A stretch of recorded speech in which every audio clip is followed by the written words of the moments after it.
Hoje nós estamos iniciando uma nova série.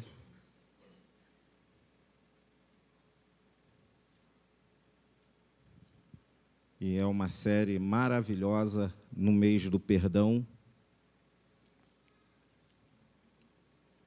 E o tema da série é Ele Vive. Diga comigo, Ele vive. E isso muda tudo.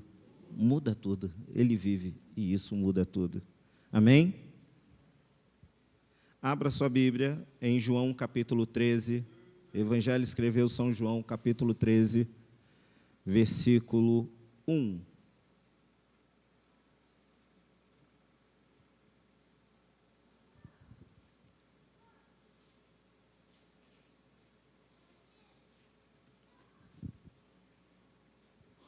Ora, antes da festa da Páscoa, sabendo Jesus que já era chegada a sua hora de passar deste mundo para o Pai, como havia amado os seus que estavam no mundo, amou-os até o fim.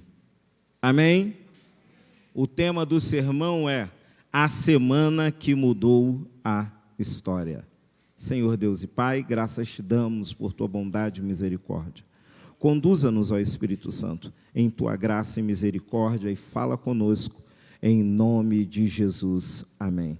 Tome seu assento em nome de Jesus. Glória a Deus. E eu quero começar esse sermão, fazendo uma pergunta. O que você faria se soubesse que em 5 dias você iria morrer? O que você faria? Se você soubesse que daqui a 5 dias você iria morrer. Essa semana eu estava conversando com o nosso pastor, foi na segunda-feira, aí eu falei assim, nossa, eu vou começar uma série nova essa semana. Aí ele falou assim, como é que é a série? Aí eu fui e falei, Aí eu falei assim, aí eu perguntei assim para ele, se o senhor soubesse que iria morrer em 5 dias, o que o senhor faria? Aí ele falou assim, eu ia para um lugar bem tranquilo, e ia esperar chegar a minha hora. Ia esperar. A pergunta que eu faço a você é, e se você soubesse? Pergunta isso para a pessoa que está ao seu lado, ou atrás de você. E se você soubesse que daqui a 5 dias você iria morrer, o que você faria?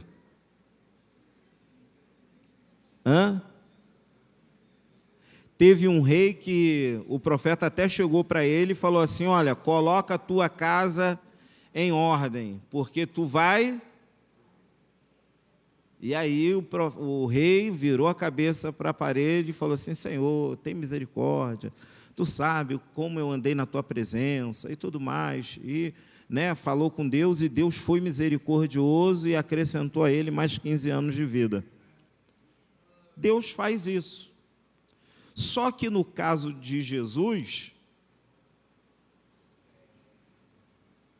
no nosso caso, talvez nós correríamos atrás de quem nós amamos, talvez nós tentaríamos consertar os nossos erros, talvez nós buscaríamos a paz, nos consertar, talvez com quem a gente tem algum conflito, Eu já fiz muitos sepultamentos e já fui a muitas cerimônias. E eu lembro que eu fui a uma cerimônia que a pessoa estava se lamentando porque não teve tempo de se despedir daquela pessoa, de se consertar com aquela pessoa. E aquela pessoa estava assim num sofrimento muito grande, e era um familiar assim importantíssimo para ele, porque, se não me falha a memória, era o pai. E estava devastado porque morreu brigado com aquela pessoa. Aquela pessoa partiu e ela estava brigada. Talvez nós tentaríamos consertar os erros. Talvez nós ainda hoje achamos que há tempo ainda para se resolver alguma coisa, quando na verdade a gente não sabe que horas, nem a que momento nós vamos partir. Mas uma coisa é certa, ela vai vir, é um juízo de Deus. Talvez seríamos dominados pelo medo, talvez nós seríamos dominados pelo medo, talvez nós ficaríamos trancados em um quarto escuro, trancado em casa, em lágrimas, em um sofrimento profundo. Talvez seria isso que nós faríamos. Mas a Bíblia diz em Eclesiastes capítulo 7, no versículo 2, que melhor é ir à casa onde há luto, porque ali se vê o fim de todos os homens. A consciência da morte revela a prioridade. Quando nós temos consciência da morte que está chegando o nosso momento, isso revela a nossa prioridade. Ele sabia, Jesus sabia.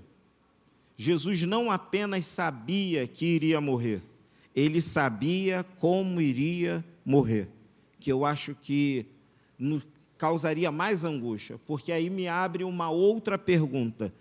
Se você soubesse que ia morrer em 5 dias, e se você soubesse como iria morrer, o que você faria? Se você soubesse que esse momento derradeiro seria um momento de extremo sofrimento, de dor, e você não é que você não poderia fazer nada, mas que você não deveria fazer nada, o que você faria? Como você agiria? Em João, no Evangelho de João, capítulo 13, versículo 1, vai dizer: sabendo Jesus que já era chegada a hora de passar deste mundo para o Pai, tendo amado os seus que estavam no mundo, amou até o fim. Mas preste atenção numa coisa: sabendo Jesus que já era chegada a sua hora. Ele sabia que ele tinha pouco tempo, ele sabia que era chegada a hora dele. Nós estamos numa semana que o mundo está celebrando a Páscoa como se a Páscoa fosse coelhinho, e é uma coisa tão deturbadora que o ovo de Páscoa é associado ao coelho, e coelho não bota ovo. Coelho não põe ovo, é uma coisa tão deturbadora, querendo tirar o foco principal dessa semana derradeira para a vida de todo cristão, porque nós não estamos celebrando a morte dele, nós estamos lembrando o que ele fez, o que ele se submeteu, ao que ele se submeteu, e o sofrimento dele começa, não é quando ele sabe que vai morrer, não é quando chega, ele se depara com o algoz dele, não, é quando ele venha se despir da sua glória. Imagina, ele estava num lugar de total paz, ele estava num lugar de total tranquilidade, ele estava perto do Pai, ele estava perto de uma proteção sem igual, e agora ele escolhe se colocar em uma situação de risco, de dor, tudo isso para nos resgatar, para resolver um problema que nós mesmos causamos, porque foi o homem que causou essa separação. Ele veio para reparar aquilo que o homem quebrou, ele veio para restaurar aquilo que o homem destruiu, ele veio para resgatar, para religar o homem a Deus, e isso é Páscoa. A Páscoa é um lembrete daquilo que ele fez por nós, é um lembrete de que ele é o Cordeiro de Deus que tira o pecado do mundo. Em Hebreus, no capítulo 12, no versículo 2, vai declarar: o qual, pelo gozo que lhe estava proposto, suportou a cruz, desprezando a vergonha. Preste atenção numa coisa: ele suportou a cruz. Quando fala que ele suportou a cruz, não é só sobre carregar uma madeira, não é só sobre cravos nas suas mãos, não, é sobre carregar uma responsabilidade que não era sua. É sobre carregar, assumir a responsabilidade de uma coisa que não era sua, uma dor que não era sua. Tudo isso para que hoje nós estivéssemos aqui sentados com a nossa cadeira confortável, com o nosso ar-condicionado, com o nosso som, e ainda dizendo se o pastor soubesse o quanto eu estou desanimado. Nós desanimamos por tão pouco, porque não nos lembramos de tudo que ele passou para que nós estivéssemos aqui. Porque se nós, em um breve momento, em um lapso de sanidade, nos recordássemos do que representa o sacrifício da cruz, e o que ele abriu mão, o que ele se sujeitou, nós jamais diríamos que estamos desanimados para servir a ele.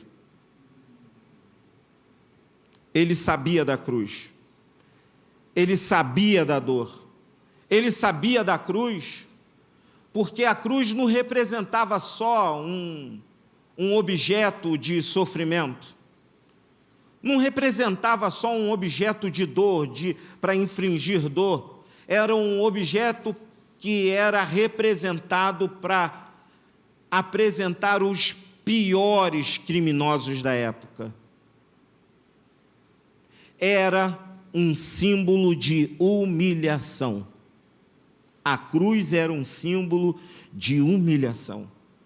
Morrer com morte de cruz não era uma honra.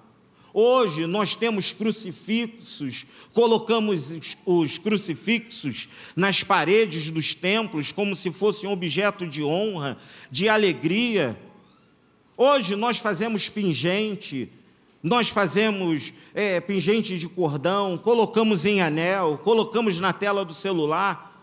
Hoje nós celebramos a cruz, hoje nós veneramos a cruz como objeto de honra, mas ele é um objeto de vergonha. Nós matamos o príncipe da paz, nós entregamos o príncipe da paz para morrer. E tudo isso, e ele poderia, o momento que ele quisesse, ele poderia simplesmente levantar e ir embora.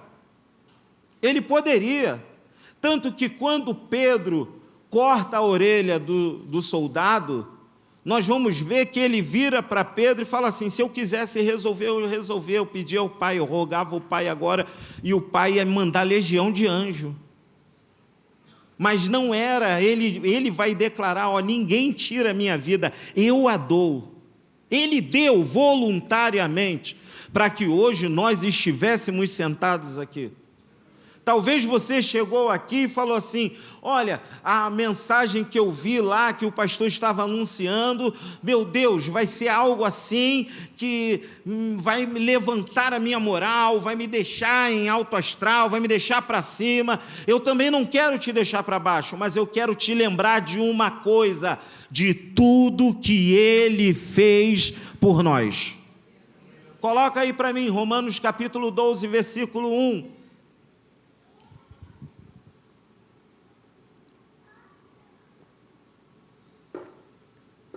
Coloca a versão NVT, que é mais explícita ainda. Coloca a versão NVT para mim, por favor. Olha só. Portanto, irmãos, suplico-lhes que entregue seu corpo a Deus, por causa de tudo que ele fez por vocês. O que ele fez por mim e por você? O que ele fez?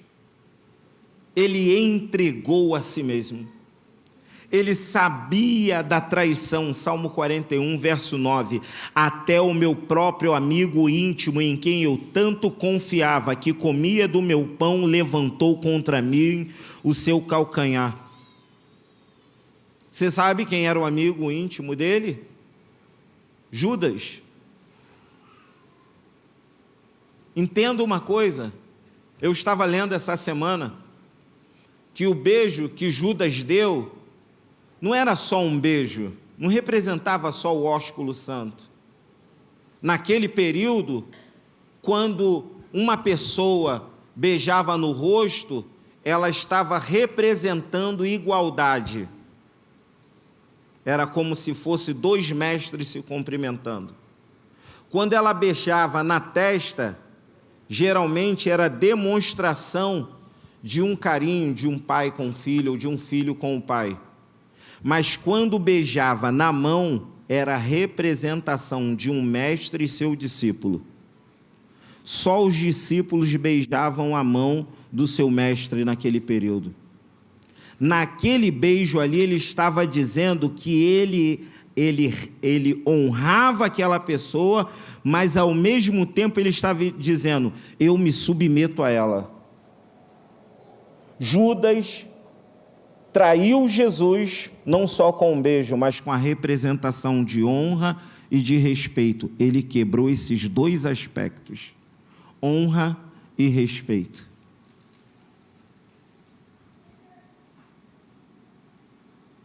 E Jesus sabia disso.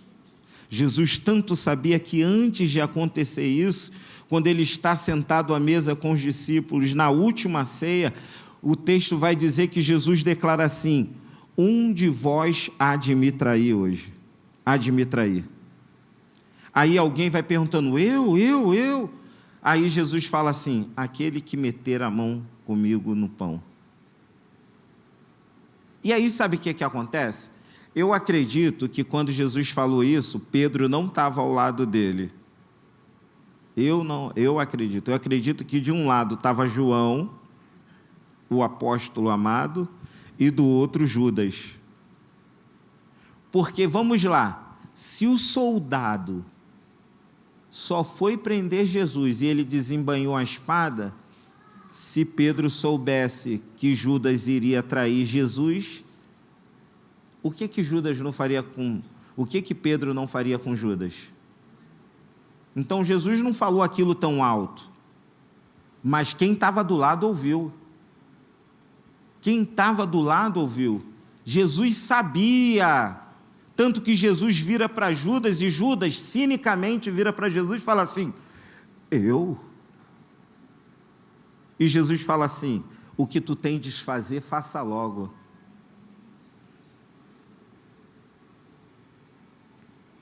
Ele sabia da traição, ele sabia do abandono. Zacarias capítulo 13, verso 7. Ó espada, desperta-te contra o meu pastor e contra o homem que é o meu companheiro, diz o Senhor dos Exércitos. Fere ao pastor, espalha-se-ão as ovelhas, mas volverei a minha mão sobre os pequenos. Quem era o pastor? Jesus. Quem eram as ovelhas? Os discípulos. Aonde Jesus, depois de ressuscitar, encontrou Pedro, todo mundo se dispersou. Mesmo assim, mesmo sabendo de tudo isso, Jesus escolheu amar. E isso não é emoção, isso é decisão espiritual. E aqui há um ponto que a gente precisa entender, que é importantíssimo. Eu vou esperar o sentimento brotar em meu coração por fulano de tal, pelo meu irmão em Cristo, pela minha irmã em Cristo. Foi uma pessoa que me fez muito mal. Deixa eu te falar, esse sentimento não vai nascer a menos que você decida que ele venha. A menos que você decida cultivar ele. Sabe por quê que eu estou dizendo isso? Nós estamos entrando em uma empreitada evangelística. Até o final do mês de abril, nós vamos retornar com os PGs, com aqueles PGs antigos e com os novos PGs.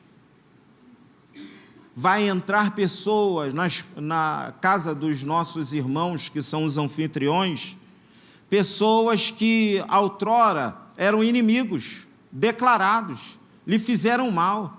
Vai entrar pessoas por esta porta que não suportavam, que viravam o rosto para mim, para você. mas você é a imagem e semelhança de Cristo Jesus. E se o nosso modelo é Cristo, nós precisamos entender que é uma decisão nossa amar, mesmo aquele que nos aborrece. Essa semana não mudou apenas a história da humanidade. Ela não precisa mudar apenas a história da nossa localidade, mas ela precisa redefinir a nossa história hoje, as nossas decisões hoje. Nós vamos ver que um amor que não recua diante da dor é o que Jesus nos apresenta. Ele nos apresenta um amor que não recua diante da traição, um amor que não recua diante da dor dos espinhos, dos pregos, do abandono. Jesus entrou naquela semana com plena consciência. João capítulo 6, verso 64. Jesus sabia desde o princípio quem eram os que não criam e quem o havia de trair. Marcos capítulo 26, verso 34. Antes que o galo cante 3 vezes, tu me negarás. Olha só, ele sabia. Ele sabia. Mateus capítulo 26, verso 56. Então todos os discípulos, deixando-o, fugiram. Fugiram. Sabe aqueles que disseram, estou contigo até o final. Fugiram, negaram. Ele sabia de tudo e mesmo assim não recuou. Mesmo assim não desistiu. E isso é tão notório e tão impactante ao mesmo tempo, que quando aqueles soldados foram prender Jesus, e que Judas diz que aquele que o beijar, esse é o Messias, é o Cristo, nós vamos ver uma coisa maravilhosa. Os soldados, quando chegam diante de Jesus, e Jesus pergunta, a quem vocês buscai? A ele, Jesus, o Cristo. Aí Jesus se apresenta, eu sou. Quando Jesus diz, eu sou, aqueles soldados caem por terra, não aguentam o peso daquele momento, e eles caem ali. E quando eles caem, vamos lá, eu e você, humanamente, pensando, se você sabe que vai morrer, sabe quando vai morrer, na mão de quem vai morrer, e quem vai te prender, chega lá para te matar, o que você faria se eles caíssem desmaiados na sua frente? Vocês ficariam ou iriam embora? Deixa eu responder por mim, eu iria embora. Eu iria embora, eu ia olhar e falar assim, nossa, livramento, Deus está querendo me livrar. Ó, eu acabei de orar lá em cima dizendo, Pai, se possível for, passa de mim este cálice, todavia seja feita a sua vontade, não a minha, não aquilo que eu quero. Eu falei assim, pronto, Deus ouviu, essa não é a vontade de Deus que eu saia daqui hoje preso. Só que Jesus não. Jesus esperou eles levantar de novo, e numa segunda vez, eles caíram novamente. E queridos, e se caísse na segunda vez, para mim ia ser a confirmação. Para mim eu diria assim, eu iria virar para quem está à minha volta e falar assim, está vendo? É confirmação, vamos embora. É de Deus a gente ir embora. Só que Jesus não. Jesus diz, ninguém toma a minha vida, eu dou. E Jesus se entregou. Ele sabia e mesmo assim não recuou. Jesus não foi vítima. Jesus não foi vítima. Ele foi voluntário. Está escrito, a quem enviarei? Quem há de ir por nós? Ele veio. João capítulo 10, verso 18. Ninguém atira de mim, mas eu de mim mesmo a dou. Ninguém tira de mim, mas eu mesmo a dou.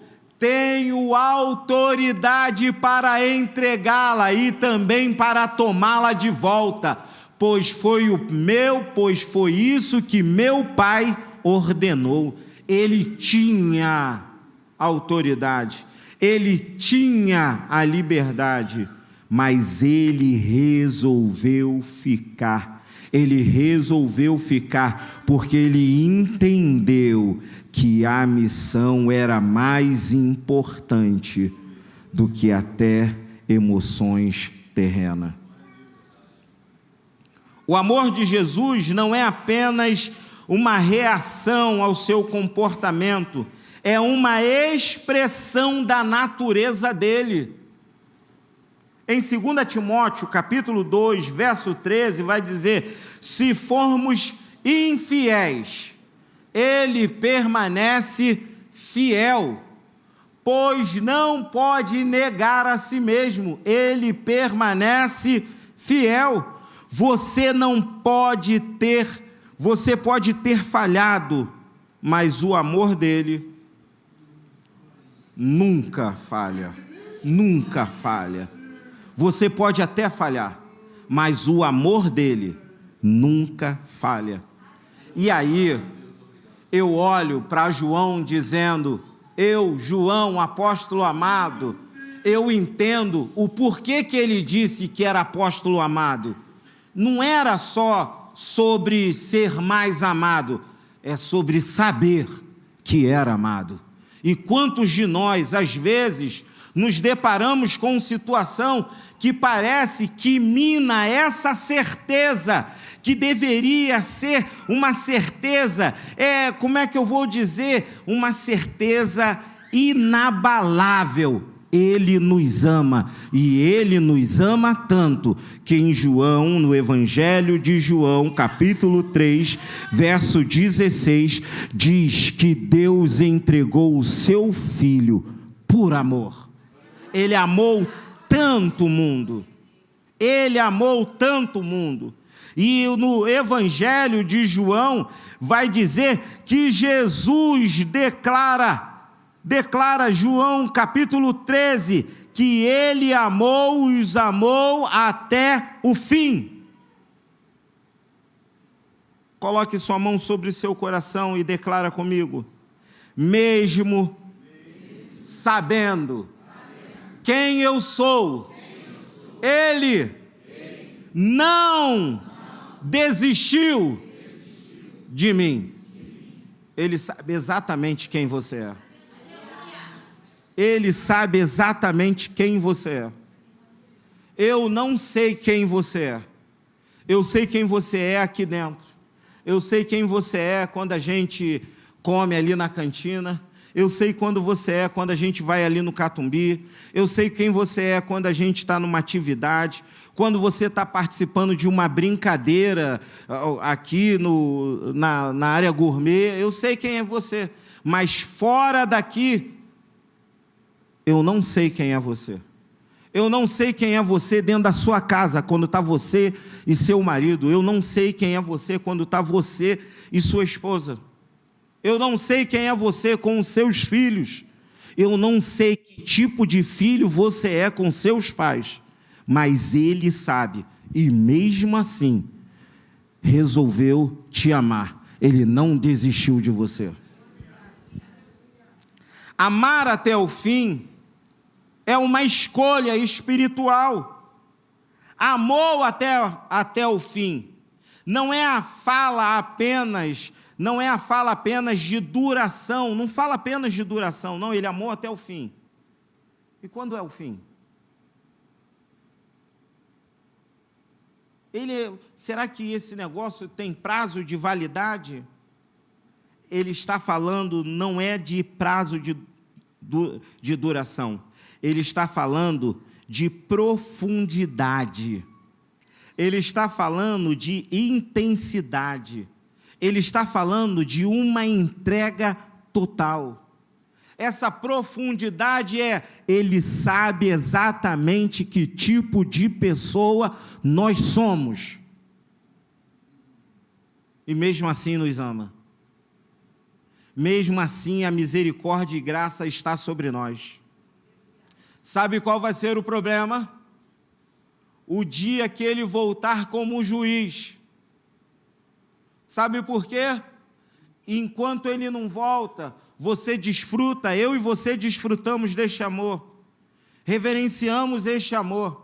Enquanto ele não volta, nós vivemos esse amor na sua plenitude. Mas deixa eu te falar uma coisa, ele é amor, mas ele também é fogo consumidor. Ninguém zomba dele.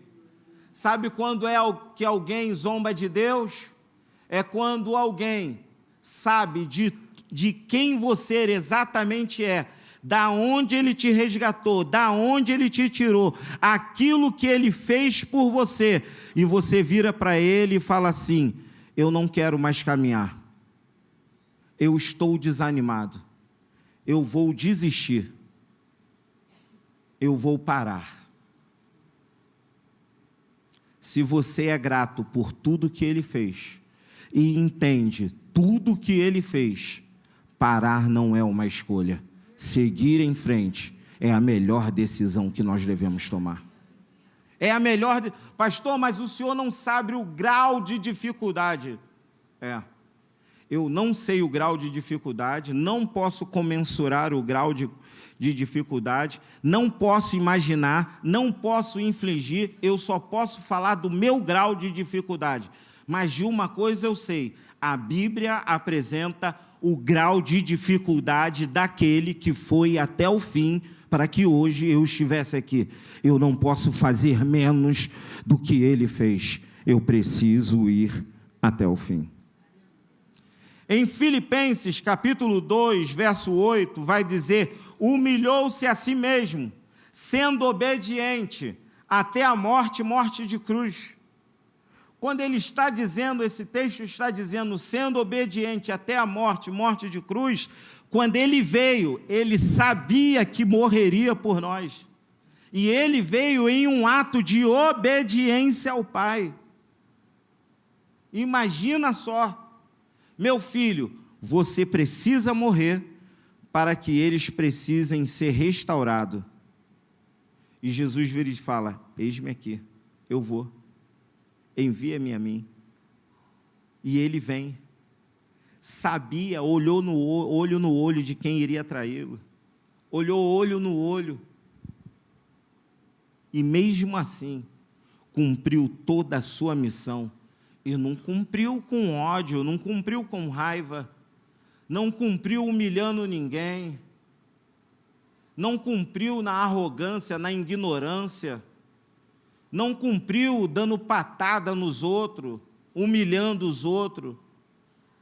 Ele não cumpriu o seu chamado desfazendo das pessoas. Ele cumpriu o seu chamado em amor, e os amou até o fim, e os amou profundamente. Romanos capítulo 5, verso 8, vai dizer: mas Deus prova o seu amor para conosco em Cristo, morreu por nós, sendo nós ainda pecadores. Cristo morreu por nós. Diga isso para a pessoa que está ao seu lado: Cristo morreu por mim e por você.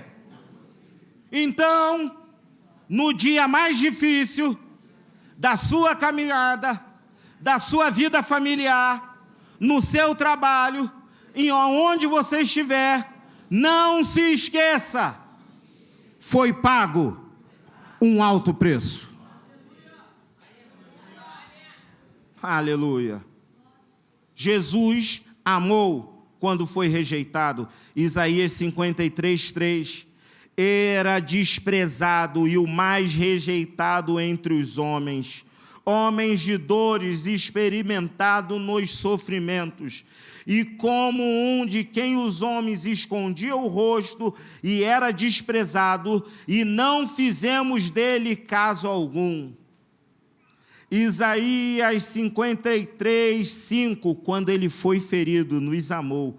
Mas ele foi ferido por causa das nossas transgressões e moído por causa das nossas iniquidades. O castigo que nos traz a paz estava sobre ele, e pelas suas pisaduras fomos sarados.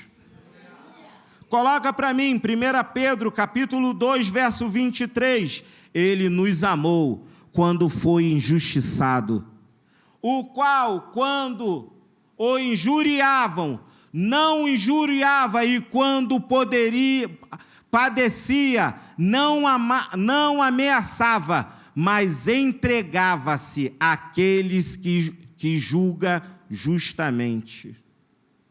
Olha só que interessante. Quando injuriavam, ele não injuriava de volta.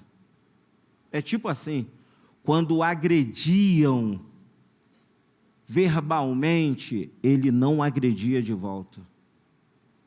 Coloca para mim, Lucas, Evangelho escreveu São Lucas, capítulo 23, verso 33, por favor.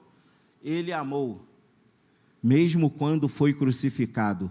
E quando chegaram ao lugar chamado a caveira, ali o crucificaram. E os malfeitores, um à direita e outro à esquerda. E um que estava à esquerda, estava ali zombando dele. Se tu és filho de Deus, desça da cruz, salva a ti e a nós também.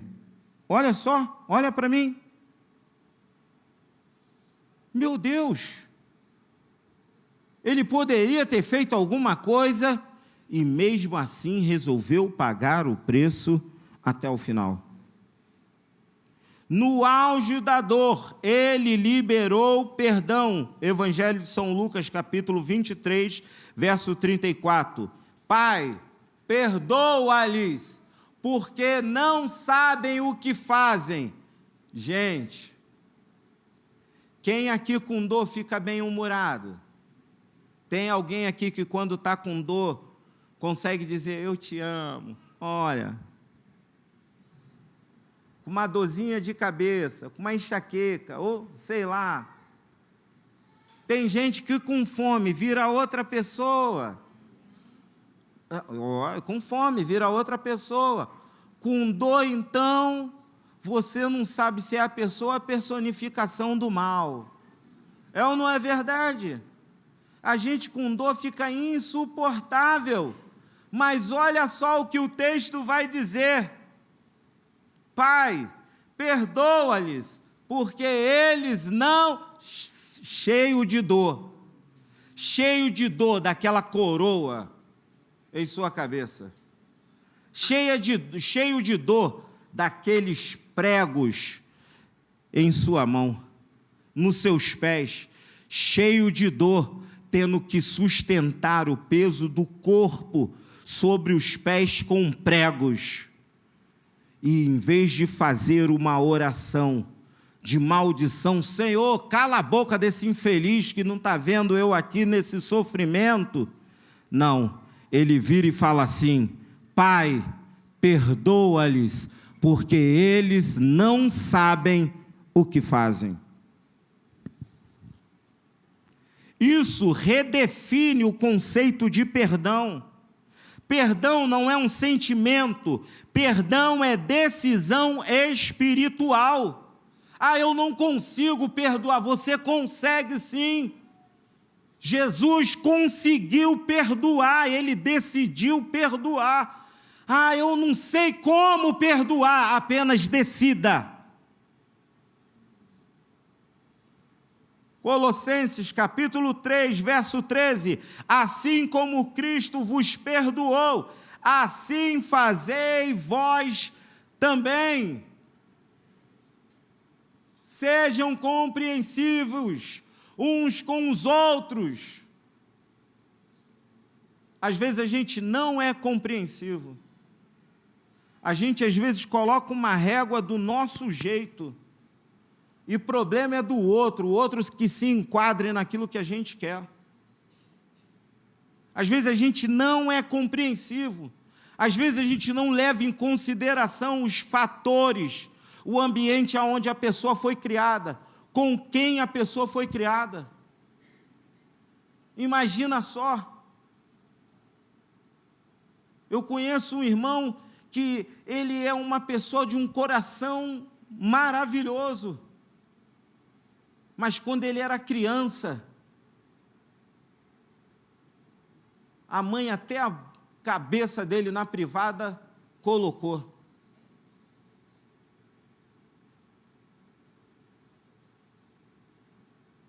Eu conheço pessoas que passaram por humilhação terrível e hoje são pais maravilhosos. Mas eu conheço pessoas que carregam as marcas disso até hoje e às vezes a gente não leva em consideração. Nem todo mundo teve a oportunidade que eu tive de ter a Adaías, uma mulher maravilhosa, amorosa. Nem todo mundo teve esta oportunidade. Nem todo mundo teve a oportunidade que você teve de ter pais que apoiam, pais que te incentivam, pais que te ajudam. Há pessoas que passam uma luta terrível e você não sabe. E às vezes a gente não consegue. Coloca o texto aí de novo para mim, por favor. Ser compreensivo. Às vezes a gente não consegue ser compreensivo. Às vezes a gente se esquece, vamos lá. Quem aqui aceitou Jesus por causa de alguém que convidou para ir para a igreja? Mas quantos convites você recusou antes? Quantos convites você recusou? Quantas vezes você se desvencilhou para não ir àquele convite? Quantas vezes você deu desculpas? Agora vamos a uma outra pergunta. Quem aqui tem alguém que não, da família, que não é cristão? Faz assim um sinalzinho. Quantos dias você está orando por essa pessoa? Há quanto tempo você está orando? Há quanto tempo você está pedindo por ela? Quantos convites você faz por ela? Quantas vezes você coloca a maior expectativa? Vai ser um culto. Quando é uma festa, então, ó, é festa. Ó, é isso, vai ter aquilo outro. Tudo para fazer a pessoa chegar até aqui. E quando chegar até aqui, algumas dessas pessoas chegam e falam assim, ó, esse aqui é o pastor. E espera que o pastor tenha o máximo de carinho e aquela pessoa se identifique com a pessoa do pastor e ela retorne e comece a caminhar em Cristo. É ou não é verdade? Mas às vezes nós somos incompreensivos e colocamos para fora aqueles que nós lutamos para ganhar. Colocamos para fora, às vezes no auge da nossa arrogância, na arrogância do cargo que nós ocupamos, às vezes na arrogância daquilo que nós conquistamos e esquecemos que conquistamos não na força do nosso braço, mas na força do Senhor. Às vezes colocamos para fora, quando estamos mais preocupados com o nosso umbigo do que com aquela pessoa. Vamos lá. Você consegue sentir falta de alguém que deveria estar aqui hoje? E não estou falando porque está trabalhando, porque está estudando, não. Eu estou falando de pessoas que já não vêm há semanas, há meses. Você consegue sentir falta dessa pessoa? Agora deixa eu te falar uma coisa que às vezes, na maioria das vezes acontece, quando eu me deparo com essa pessoa que não está aqui hoje, sabe o que ela fala? Pastor, a única pessoa que me manda mensagem é o Senhor. A única pessoa que me liga é o Senhor. Eu não faço falta lá, porque ninguém lá liga para mim. Ninguém lá se importa comigo. Você diz que se importa, mas o que você está fazendo para demonstrar que você verdadeiramente se importa? Coloque o texto, deixa o texto aí para mim, por favor. Olha só o que vai dizer. Sejam compreensivos uns com os outros. Sejam compreensivos. Nem todo mundo tem o seu nível, o seu desenvolvimento intelectual. Nem todo mundo tem a sua habilidade. Nem todo mundo tem a sua resiliência, a sua capacidade de lidar com problemas, com dificuldades. Mas olha lá que o que o texto diz: sejam compreensivos uns com os outros e perdoem quem os ofendem. Quem aqui já foi ofendido? Quem aqui ainda carrega a ofensa?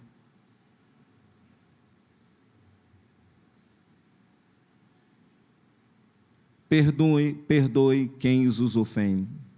Lembre-se de que o Senhor os perdoou. Te ofendeu? Lembre-se, o Senhor te perdoou. De modo que vocês também devem, olha só, é um dever, é um dever nosso. Se você se diz cristão, se você se diz filho de Deus, se você declara que Jesus morreu por você e que Ele é seu Salvador, é um dever meu e seu perdoar. E esse dever, ele vai explicar perfeitamente para Pedro, quando Pedro diz assim, pergunta assim: quantas vezes tenho que perdoar? 7 vezes? Jesus disse: não 7, 70 vezes 7. Essa pessoa aí já errou com você 490 vezes? No dia, ela já errou com você 490 vezes?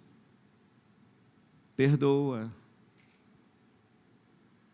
De modo que vocês também devem, diga comigo, eu devo perdoar.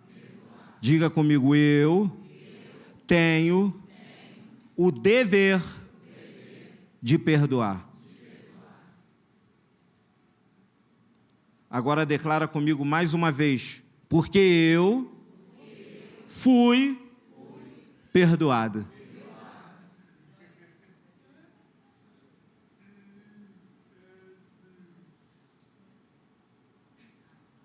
Isso define o conceito de perdão.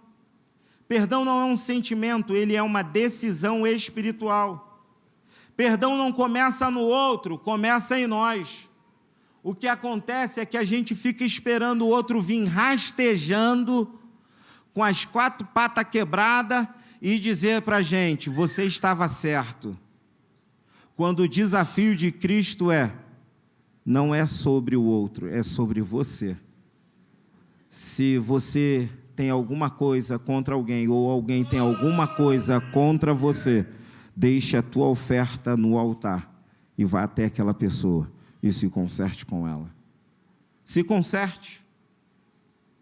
Se conserte. Ontem nós tivemos uma tragédia terrível aqui na Tijuca. Aquela mãe não sabia o que iria acontecer quando saiu de casa. Imagina o desespero daquele pai. A gente não sabe que hora a sentença de Deus vai bater em nossas portas. Nós não sabemos que hora é o ponto final para as nossas vidas. E a pergunta é: se você morrer com esta mágoa, você acredita mesmo que você vai entrar no céu? Se você morrer com esse negócio aí que está se tornando uma raiz de amargura, você acha mesmo que vai encontrar com o Criador? Você acha mesmo que Jesus vai te receber de braços abertos, com esse ódio todo, com essa raiva toda que você tem? Com essa indignação toda, você acha mesmo? Deixa eu te falar uma coisa: essa mágoa, esse ódio, essa raiva é um veneno que você está tomando e achando que o outro é que vai morrer. Só que o outro está vivendo e, na maioria das vezes, nem se tocou que te ofendeu. O perdão não começa no outro, começa em nós. Enquanto você segura a dor, você continua preso ao passado. Enquanto você segura a dor, você continua preso à ofensa. Mateus capítulo 6, verso 14 em diante. Se perdoardes, o vosso Pai vos perdoará. Diga comigo, perdoar para ser perdoado.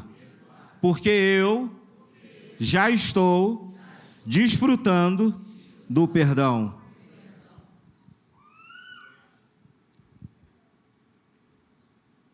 Abra suas mãos. Diga comigo, eu libero hoje quem me feriu. Eu escolho procurar esta pessoa e não pedir explicação, e sim perdão, e seguir em frente. E aí, aquela semana revela algo eterno e profético. O amor de Jesus não para na traição, não para na rejeição, não para na dor, não para na cruz. Em João capítulo 19, verso 30, ele vai declarar: está consumado. Ele vai declarar: tetelestai, está consumado. Nessa semana, é a semana mais intensa da história. Jesus caminha conscientemente até a cruz. Cada passo, cada palavra, cada silêncio carregava um propósito eterno. No ápice daquele momento, ele declara: tetelestai, está consumado. Esta é uma palavra de derrota, não é uma palavra de derrota, mas é um grito de vitória. Tetelestai significa que a dívida foi paga por completo. O pecado que nos separava de Deus foi resolvido na cruz. O peso da culpa foi cancelado. A condenação perdeu sua força. E é aqui que o tema da nossa série ganha vida. Ele vive e isso muda tudo. Porque o perdão liberado na cruz não terminou na sexta-feira da paixão. Ele foi confirmado no domingo da ressurreição. A ressurreição é a prova de que o sacrifício foi aceito. Que tetelestai não foi o fim, foi o começo de uma nova realidade. Agora não vivemos mais presos ao passado, vivemos a partir de uma obra completa. Você não precisa mais tentar pagar o que já foi pago. Outro dia uma pessoa virou para mim e falou assim: vou lá no centro tal, na casa tal, porque eu quero ver, me disseram que eu tenho uma dívida lá. Mas você não é crente? Sou. Então você não tem dívida com mais ninguém, porque a dívida foi paga. Você não precisa receber e viver. Ao contrário, você só precisa entender o que Ele fez e aceitar. Você precisa aceitar que você foi perdoado, restaurado, livre, e porque Ele vive, você pode viver sem culpa, sem prisão e cheio de graça. Pastor, eu menti, eu roubei, eu matei, eu adulterei, eu abortei.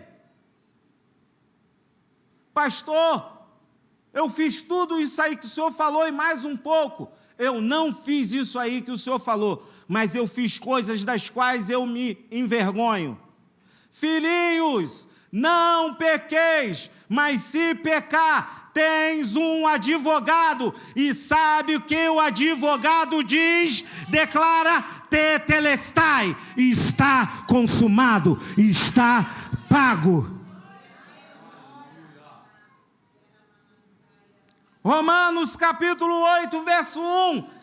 Agora, portanto, já não há nenhuma condenação para os que estão em Cristo. Levanta a cabeça, não há condenação. Não ande como um derrotado, como um condenado. Você foi resgatado. Romanos capítulo 8, verso 38 ao 39. Nada poderá nos separar do amor de Deus. Nada, não há nada que você possa fazer para aumentar o amor dele, mas também não há nada que você possa fazer para fazê-lo deixar de te amar.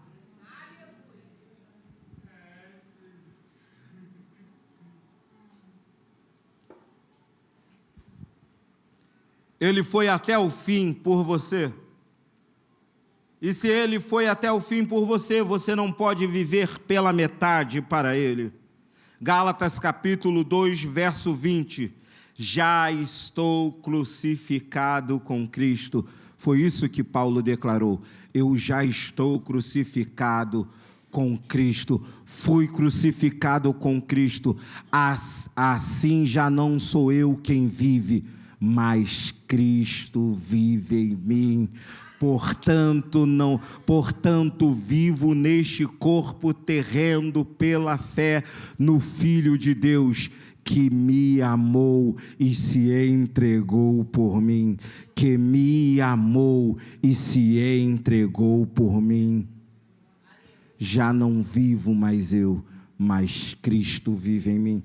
Você pode dizer isso: já não vivo mais eu, mas Cristo vive em mim. Agora diga assim: não vou viver pela metade, porque Ele se entregou por inteiro. Hoje já não é só mais um culto, hoje é o início de uma nova história. Hoje é dia de decisão. Pessoas que precisam ser liberadas o perdão. Pessoas que estão frias espiritualmente, e aqui eu começo a terminar a mensagem. Pessoas que precisam voltar para Jesus e entender: hoje Ele te chama, não para ser um qualquer, mas para ser filho de Deus, através do que Cristo fez por nós na cruz. Se coloque de pé. O altar não é um lugar de exposição, é um lugar de restauração. Hoje começa uma nova semana na sua vida. Hoje você vai olhar o sacrifício, a Páscoa, por uma nova perspectiva. Não é sobre chocolate, não é sobre bombons, não é sobre comer peixe na sexta-feira. Não é sobre canjica, não é sobre essas coisas. É sobre o que Ele fez por nós.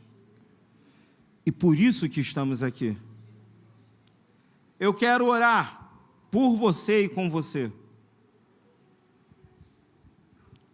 Feche seus olhos, encurve a sua cabeça.